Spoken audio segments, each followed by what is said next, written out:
Welcome to Women of a Certain Stage, the podcast redefining how we think about menopause.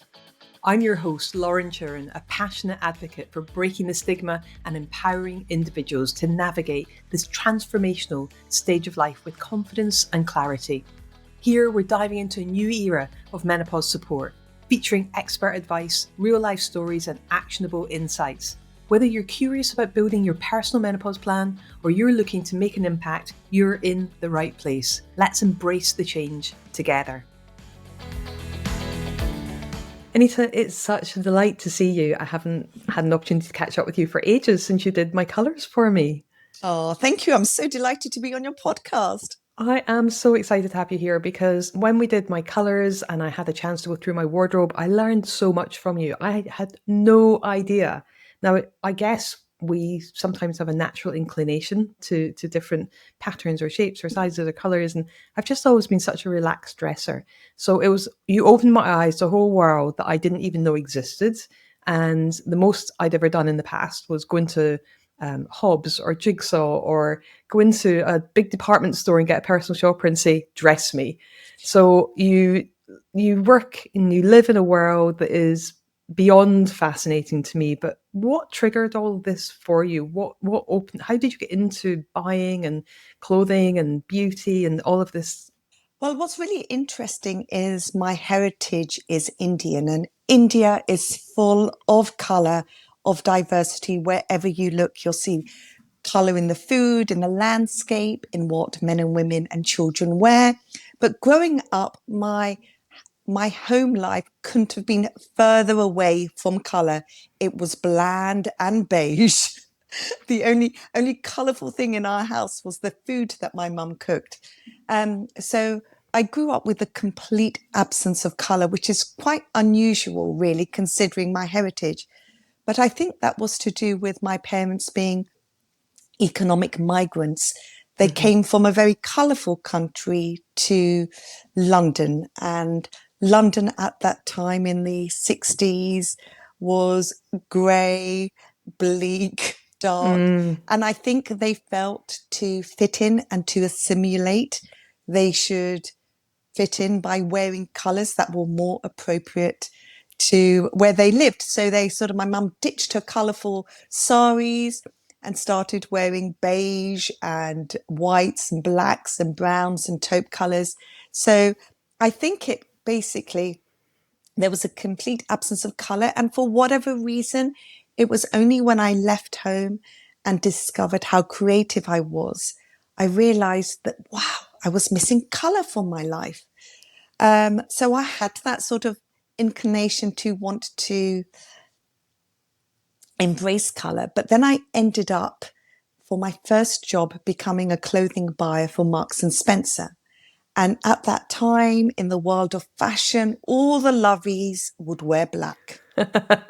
So I had to, in a way, wear black, not only to fit in, because there weren't many female women buyers at the time, back in the 90s, but also I was Indian. So I felt double pressure, if you like, to just be invisible. Fast forward, when I was 34, I had my first child. I was wearing a lot of black, and my mother-in-law, who sounds like the Queen, Celia, she would say, Anita, you would benefit so much from wearing colour. You're just trapped in black. And I just used to think to myself, who the hell does she think she is saying this to me? She's not worked in fashion. How dare she? But you know what? She hit on a very important point. She was right. I was gifted, I can't remember who, someone gifted me a green scarf. I started wearing the colour, and I looked in the mirror one day and thought, oh, this colour actually really suits me. I don't look like death warmed up. I don't look like Voldemort. I don't look pasty, pale, washed out. This colour works really well. So there you go. From the age of 34, I started embracing colour. I love that story. Is that not just, it's remarkable, isn't it? And isn't this so typical of people, especially I think women? And I think if we've got any additional concerns or anything else that we're trying to mask or put, with disability or an ethnic heritage or a religious belief or anything, whatever it is, we tend to mask and mask and mask and try really hard to fit in. And we do that so much of our childhood and like early adulthood, through our teens into our early 20s. It becomes the norm. And we really think we're doing the right thing. And we really think we're being true to ourselves. And sometimes it just takes that little nudge from someone else who loves us or cares about us, or sometimes just has an opinion about us. But that's another story. It, Um, it's so true, because although I was masking, trying to be invisible, trying to fit in, not drawing attention to myself, it made me so unhappy, wow. because it wasn't me. I was not reflecting the true me. And just to give you an example of how this sort of fits in with how we see color and how color is perceived, um, the visual cortex in our brain, which is located in the cerebral cortex, that is the part of the brain that processes color. So when our eyes transmit color to the brain, it releases dopamine, which Mm, is one of the feel good hormones. And that affects our emotions, our mental clarity, and our energy levels. That's why the psychological effects of color can both be positive and negative, depending on the color combinations that you put together. So I was wearing a lot of beige, a lot of mm, black, and those color combinations also help us process color and how we feel about color and how other people perceive us with those colors on.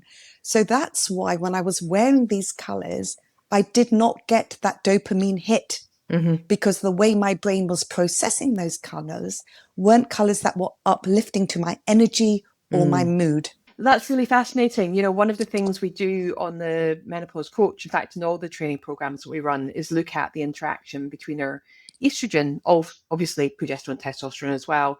But estrogen plays such a massive role in our overall sense of well-being. And when our estrogen levels are declining, that can have a knock-on impact with oxytocin, and we can feel less connected, less trusting, and withdraw more from people. So the whole connection with dopamine is really pertinent as well. That is something we can obviously do really super simply just by choosing the right color. Absolutely. And there's a theory that some of you absolutely. And there's a theory that some of you may have heard of called dopamine dressing, otherwise known as popping on something colorful, which makes you smile and which makes you feel like you've made a bit of an effort. The hormone dopamine is sometimes referred to the feel good hormone. And there's a vast body of research on how color impacts mood, linking warm shades like red and yellow to feelings of excitement and delight, and hues from the cooler side of the color wheel, such as blue and green, to calm and relax you. So it's based in theory, fact, and there's so many scientific papers written about dopamine dresses. So dopamine dressing. So it's not something that's fickle, subjective. It's actually based in science, and it works, Mm, Lauren. it definitely does. And I know after my session with you, I was definitely, I had my little color booklet and I was walking around shops with the little color palettes, checking to see if the colors and the tones and the hues were just right. And I think I also learned that my ability to tell one palette from another was a lesson that I had to learn as well. You've got a real skill there. I even after you taught me, I had to walk around my little booklet so that I would remember and I would know which ones. It's become more natural now, but it's definitely a learned skill for me to understand color and to know how to choose the right ones. So, how do you support people to do that? Well, it's interesting that you say that, because understanding what colors suit you is quite difficult to unpick, because there are societal norms, prejudices, trauma that can be linked to not wearing certain colors. Some women are blocked with color on so many levels for reasons that go beyond just having a color consultation. So it's linked to maybe experience they've had in the past that have left them, for whatever reason, emotionally, mentally, or physically scarred. So my job is to unpick that based on scientific research. The color theory I use is by a lovely bloke called Albert Munsell, who devised a way of measuring color back in the 20th century. So it's all very objective. So we kind of have to put anything subjective and our personal preferences about color aside, because what colors suit you here and now is basically based on the relationship between your hair, your eyes, and your skin tone. So if you changed your hair color, that would change the colors that would suit you. Would that be right? 100%, not just hair color, but also we have to factor in what's happening with your skin tone. Is there warmth in your skin? Is there coolness in your skin? And what's happening with your eyes? Are they really bright and clear, or have they softened? Now, you've probably heard of this expression before, Lauren, but there are up to 3 huge hormone surges that women have in their life, known as the 3 Ps: puberty, pregnancy, and perimenopause. And all of those hormone surges can, for some women, affect their colouring. So when we look at what colour suits a woman in their 40s, 50s, 60s, beyond, we're very much looking at their colour now. And one of the things that women find very, very hard to accept is to see how their colours have changed over the years. So they sort of say to me, Anita, do you know, I used to wear this colour in my 20s, but I put it on now and I'm 55 and it just looks pants on me. And I'm like, well, you know, don't worry about it. Let's have a look at your colouring now. Okay, you're less blonde, you're more ash. Oh, your skin used to tan very easily, but it's more rosacea and slightly high colour now. Your eyes have a beautiful softness to it. So let's use what you're looking like now and find the colours that are most appropriate now. So let's move on. And once you know what colours suit your hair, your eyes, and your complexion, you feel so confident to shop with authority. Your self-esteem goes through the roof. So yeah, so you know, women need to just understand that their colours change. And I love how you've used positive language to describe those softness and changes, because Yeah. we're so hard on ourselves. We're hard on our body shape. We're hard on how we feel as if we need to appear to the rest of the world. Do you notice any changes or differences when you're working with someone in their maybe mid 40s to mid 50s who's going through the menopausal transition, and they are just finding that they don't care anymore what other people think, or do you find they care even more what people think? What do you normally see? Unfortunately, I see women who really care and are in, more often than not, in a downward spiral. They find it really hard to celebrate any change. And I see change as hugely positive. But if they are going through menopause and they have weight gain, they find it really hard to accept that they're putting on weight. Whereas I would say to them, okay, you're putting on weight, but you've still got beautiful curves. Let's celebrate the positives. Focus on the positives, not the negatives. And you know what? Understanding what colors and styles suit you at any age in your life will help you focus on the positives. The reason why they are stuck in a rut is they're trying to shoehorn themselves into what they used to wear, what they used to like. But with change, you have to accept change and move on. And there's a whole plethora of colors and styles that will suit every single body shape, every single coloring. But just these women at that moment in time don't know what those are. So once they have their own color and style toolkit, they become more confident and are able to celebrate the way they look. I mean, if I was to sum up in a nutshell, Lauren, what I do, I help women make color and style choices that have a profound impact on their emotional, physical, and mental health. It is so far reaching what I do. At the time, they probably don't think about it because they're just coming to have their colors done. And once you understand what suits you best, it affects their relationship with themselves and with others, because it boosts their confidence and even it changes their mood. So by embracing color and experimenting with different styles, they tap into a world of benefits that go beyond looking good. And it's like an epiphany. It's like, wow. That's so And then I get fascinating. then I get emails and the most common word, the reoccurring word that comes up time and time in my testimonials is confidence. Wow. That's so important during menopause. That's, we actually have a confidence expert who trains my students on confidence, both for confidence hacks for themselves and for their clients, their future clients, because it's something that everyone I speak to seems to get this really big hit of lack of confidence, lack of self-esteem. So this is magical. That's really fascinating about confidence. Actually, I have a confidence expert who delivers training to my students when they're training to become a menopause coach, because both the menopause coaches as they graduate need confidence, but they also need confidence hacks and tips and tricks for their future clients. So I'd love to hear more about the confidence aspect.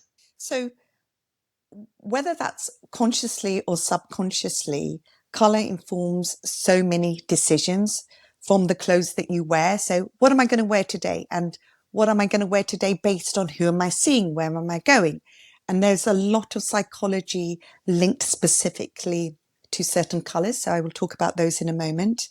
The makeup you choose. So the colors you choose for makeup need to complement your skin tone or the brightness of your eyes. How you dye your hair. If your hair is cooling down, it's much better to put ashen cool tones in your hair as opposed to warm and auburn tones, because then it might fight with your skin tone. What you eat. So once you're more confident about the colors you wear, you're more likely to eat rainbow colors. We know Wow. that from nutritional experts. Don't eat a beige plate, eat rainbow Of colors.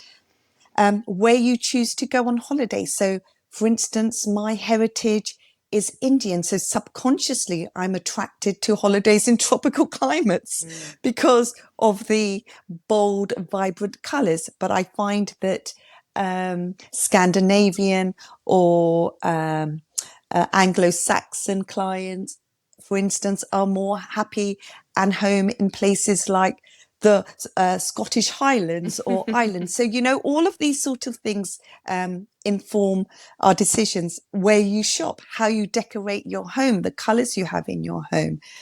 So it has a huge impact on so many decisions you make, but you might not even know that you make these decisions because they're made subconsciously. That's fascinating. And just mentioning the home as well. Am I right in believing you do a little bit of interior design as well? I do a little bit of cheeky interior A wee design cheeky on the bit. side. I do. It's my guilty pleasure. So my husband's an architect. We've done 5 house renovations between each other. But the reason why I can work very sort of effectively, if you like, with interior design is it uses the same principles of color. Mm-hmm. So, where I mentioned color psychology earlier, let me just talk to you about certain colors and their effect, because these colors not just have an effect on how you feel about yourself, how people perceive you, but it also affects how you feel in a certain environment. Well, tell me a little bit more about the individual colours and how they can have an impact. Okay, so think about the color green. Green is the ultimate chill out color.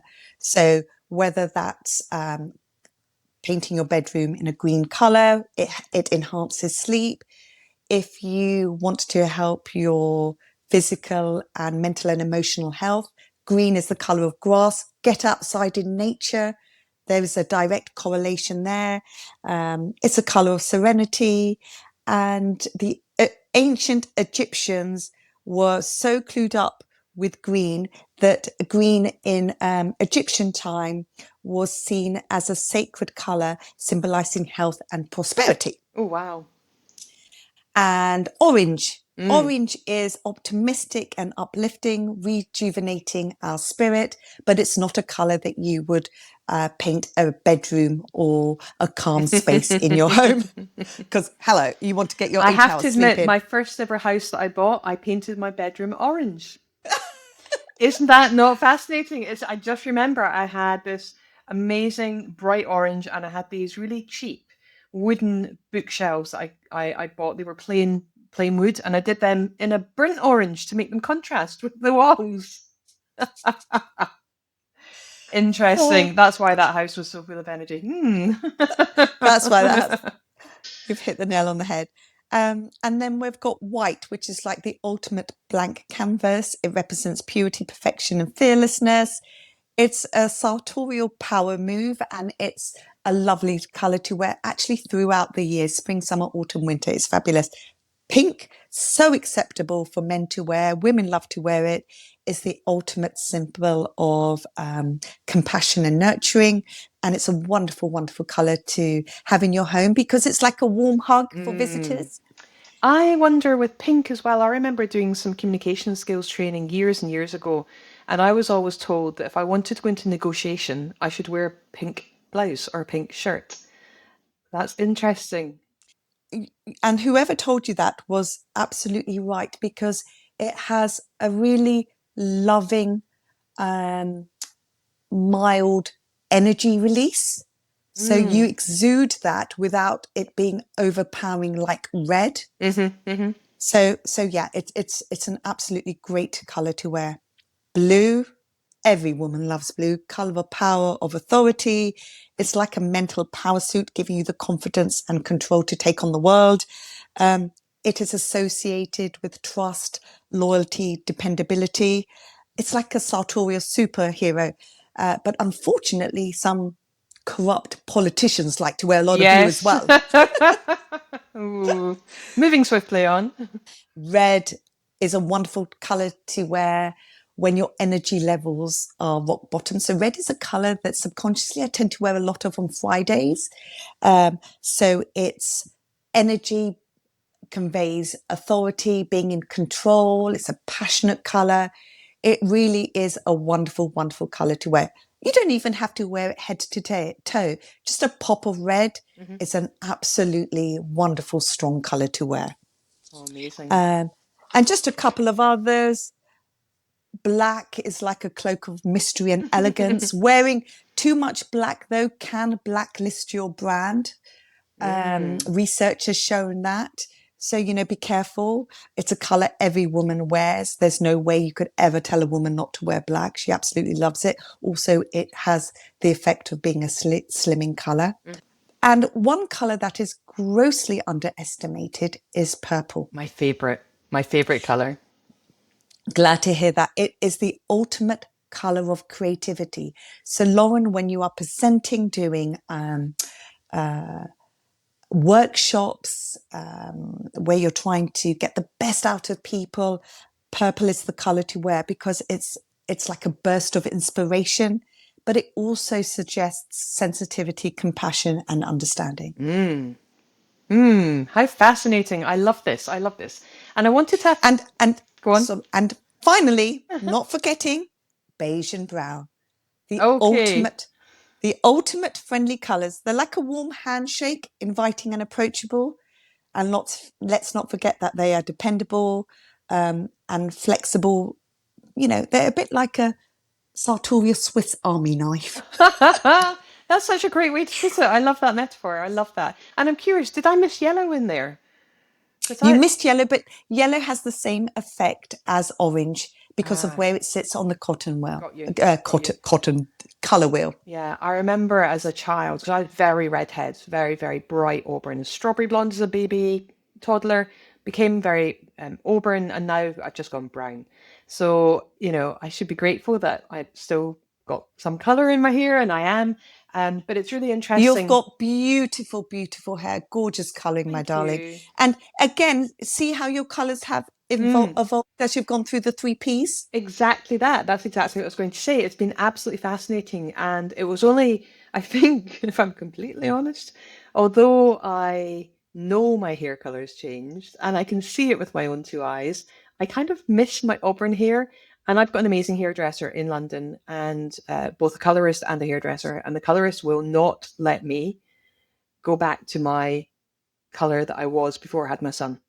She just won't. She's like, it just won't suit you. You've got the wrong skin tone. So she's always kind of like the subtlest of the subtlest highlights. And that's all to the point where sometimes I wonder if she's actually done anything. And I can only tell when it's kind of growing out. Then I can see that she has.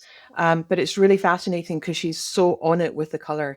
And it's fascinating because it was only when I met you that I really started to realize that, sometimes you have to move on.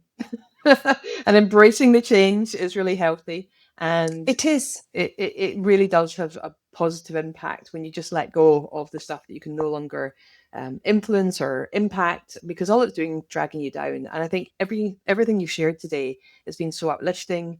It's so fascinating that there's so much science behind it as well. I don't think I really was appreciative of that before we met. And I'm curious as well, people are in different budgets at this time of life. People are all over the place. Some people, they might have been running two different families. They might have be at the peak of their career. The budgets can be all over the place. Have you got any kind of top tips in terms of where people shop or how they can shop, or any kind of top tips that you think would be useful? So if you're on a budget, my top tip would be number one, shop your wardrobe. Do Mm. not buy anything until you've reorganized your wardrobe. So for instance, very simple. Organize your wardrobe by category. By category, I mean put all items of the same shape together. Tops, blouses, t-shirts, jumpers, skirts, dresses, scarves, etc. Okay, by category. Then put each category in order of neutrals and colours. Now, neutrals, the best known neutrals, this is just top line because there are hundreds of neutrals. Think of neutrals as navy, black, grey, all shades of grey, beige, taupe, brown, chocolate, white, off-white, cream, etc. So put within those categories, say your tops, or your neutrals together, i.e. navy tops, grey tops, beige tops. Then, with the remaining tops, put them together by colour. Green tops, pink tops, Mm. orange tops, whatever. Count up how many tops you've got. So just say you've got 20. A good rule of thumb is to have 50% of those as neutrals and 50% of those as colours. Mm. So 10 of those need to be in those gorgeous neutrals I just mentioned, navy, taupe, etc. And the other 10, because you've got 20 tops, need to be in yellow, pink, blue, purple, whatever. Because a wardrobe, a really good balanced wardrobe, needs to have a really good combination of colours and neutrals. So have a look at the balance and then start putting together really good colour combinations. Mm-hmm. And those colour combinations can fall into 5 categories. Number one neutral head to toe. Mm-hmm. So that could be a navy top with a navy pair of trousers. Tell me if at any point I confuse you, Lauren, and then I'll recap. No, this is great. Number 2, neutrals with neutrals. How about a light grey with a dark grey? Mm-hmm. Number 3, neutrals with colour. How about navy with pink? Number 4, one colour head to toe. That stunning purple dress. Mm-hmm. Number 5, colour on colour. Pink with red, blue with Ooh. green. Clash, clash, clash. My favourite part. So do that. And then if you are putting together these colour combinations and you think, do you know what? I'm really missing a pair of navy trousers, which will just create so many fabulous outfits. Pop that on your shopping list. Got you. That makes so much Don't sense. don't say, oh, I'm going shopping. There's 70% off Whistles or Marks and Spencer. You know what you're going to do? You're going to buy more of the same because you will be tempted by that 70% price tag. Buy me, buy Done it. me. Done it.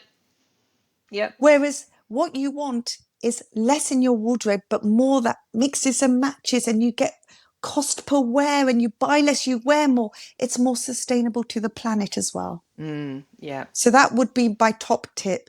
Sort out your wardrobe, work your wardrobe hard, and then only go shopping with a list. You may say, Anita's taking all the joy out of shopping because you're telling me to go shopping with a list. But don't you go food shopping with a list?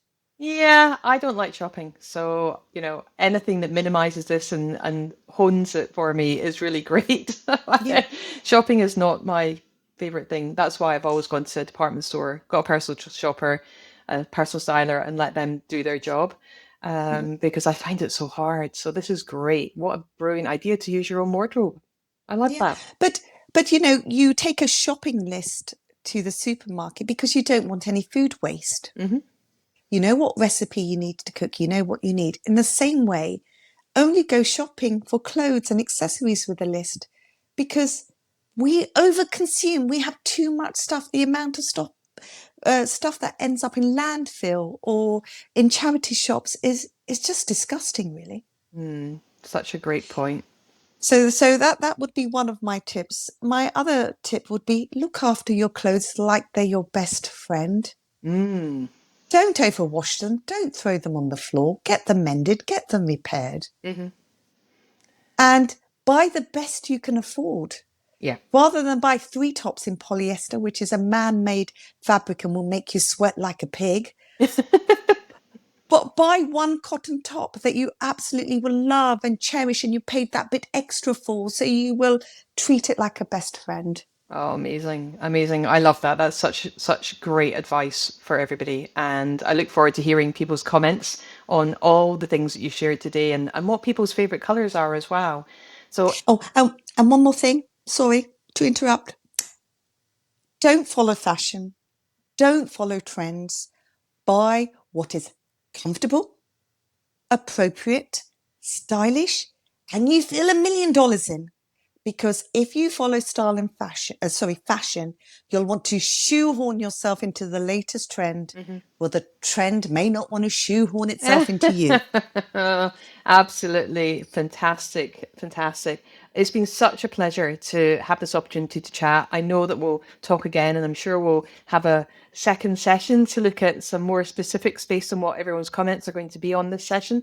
Is there any closing comment, thought that you'd like to share before we wrap up? All your details are going to be in the show notes. But what is the best place for people to follow you? Best place for people to follow me is on Instagram, because I post videos, tips and tricks. I always try and add value, and what you see is what you get. You know, people have said to me, "Oh, when I meet you in real life, you're exactly the same person on Instagram." I should hope so. So Instagram, I also have a website, www.feronclarkstyle.com. So those are the 2 places. If I was to leave one nugget of truth, if I was to leave one nugget of advice for all you lovely women out there, it would be, don't think that you're not good enough and don't feel invisible because of your appearance or dress. Do the best that you can that makes you visible and feel confident. Amazing, amazing. Anita, it's been such a pleasure, and I look forward to catching up with you again soon. Thank you so much, Lauren. Thank you for this opportunity. Thank you for joining me on Women of a Certain Stage. I hope today's episode inspired you to think differently about menopause and the incredible opportunities this stage of life brings. If you enjoyed this episode, please share it with 3 friends who need to hear this message. Don't forget to like, subscribe, and leave a review. It helps us reach even more people. You can connect with me on LinkedIn at Lauren Turin, or visit our website at womenofacertainstage.com to learn more about menopause coaching, inspiring events, and corporate training. Until next time, let's continue making a difference, one conversation at a time.